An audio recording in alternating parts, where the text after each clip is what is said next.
ભૂખ, સંઘર્ષ અને લાચારીની એક અનંત દાસ્તાન.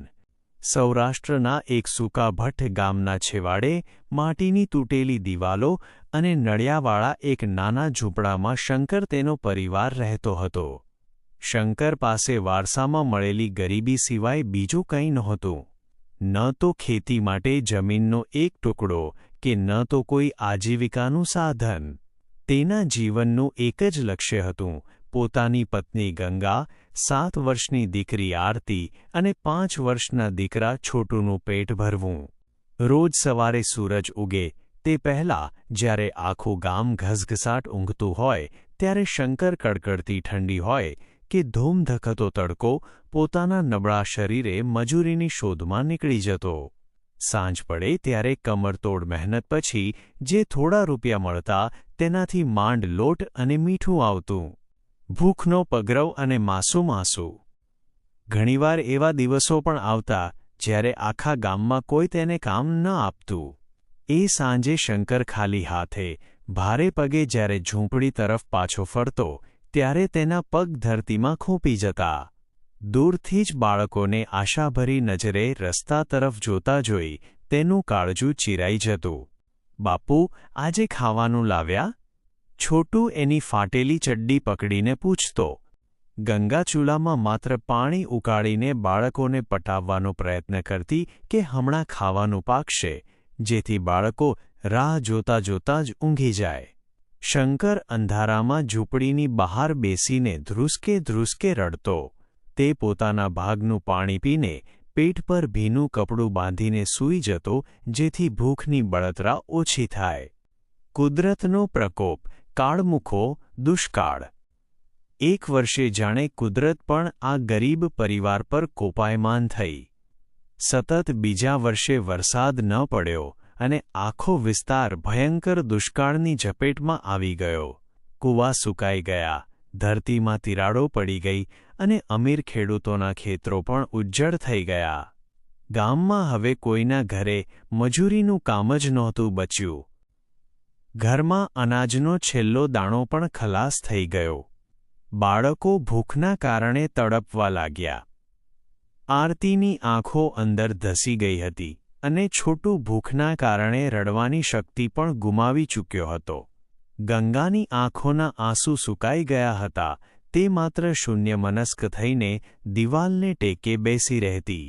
એક સાંજે બાળકોની આ હાલત જોઈ શંકરથી રહેવાયું નહીં.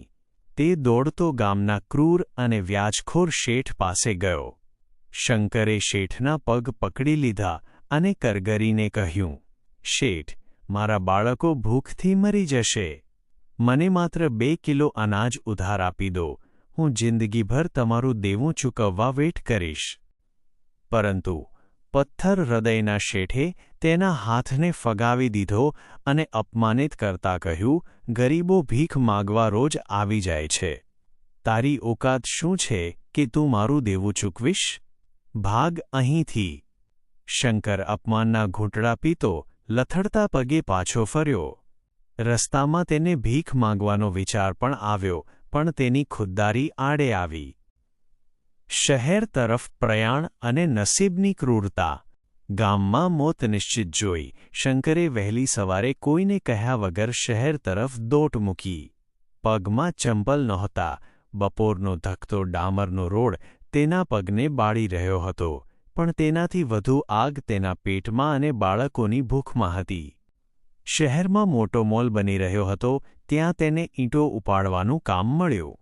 કમજોર શરીરે તેણે પોતાના વજન કરતાં બમણો ભાર ઉપાડવાનું શરૂ કર્યું, જેથી તેને થોડા વધુ પૈસા મળે અને તે સાંજે જ ગામડે અનાજ મોકલી શકે. તે આખો દિવસ ભૂખ્યા પેટે તડકામાં લોહીનું પાણી કરતો રહ્યો. સાંજ પડવા આવી હતી. શંકરના મનમાં હરખ હતો કે આજે તે બાળકો માટે રોટલીની વ્યવસ્થા કરી શકશે. તે ચોથા માળે લોખંડના ચોકઠા પર ઊભો રહીને સિમેન્ટની ગુણો ખસેડી રહ્યો હતો. અચાનક ભૂખ અને થાકને કારણે ચક્કર આવ્યા અને તેનો પગ લપસ્યો. કોઈ કંઈ સમજે તે પહેલાં શંકર ચોથા માળેથી સીધો નીચે પથ્થરો પર પટકાયો. એક ભયંકર અવાજ સાથે તેનું શરીર લોહીલુહાણ થઈ ગયું. અંતિમ શ્વાસ અને અધૂરી આશા. બાંધકામના મજૂરો તેને તાત્કાલિક સરકારી હોસ્પિટલ લઈ ગયા. ડોક્ટરોએ તેને બચાવવાનો ઘણો પ્રયત્ન કર્યો, પણ તેના શરીરના હાડકાં તૂટી ગયા હતા અને અંદરથી ખૂબ લોહી વહી ગયું હતું. શંકરની આંખો ધીમે ધીમે બંધ થઈ રહી હતી. તેને હોસ્પિટલની સફેદ છત પર માત્ર તેના ભૂખ્યા બાળકોના ચહેરા દેખાતા હતા.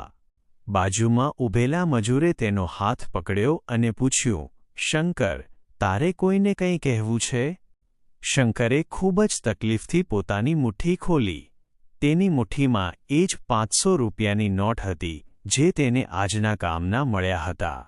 લોહીથી ખરડાયેલી એ નોટ મજૂરના હાથમાં મૂકતા ધ્રુજતા અવાજે શંકરના હોઠમાંથી છેલ્લા શબ્દો નીકળ્યા, આ મારા બાળકો સુધી પહોંચાડી દેજો. એ બહુ ભૂખ્યા છે.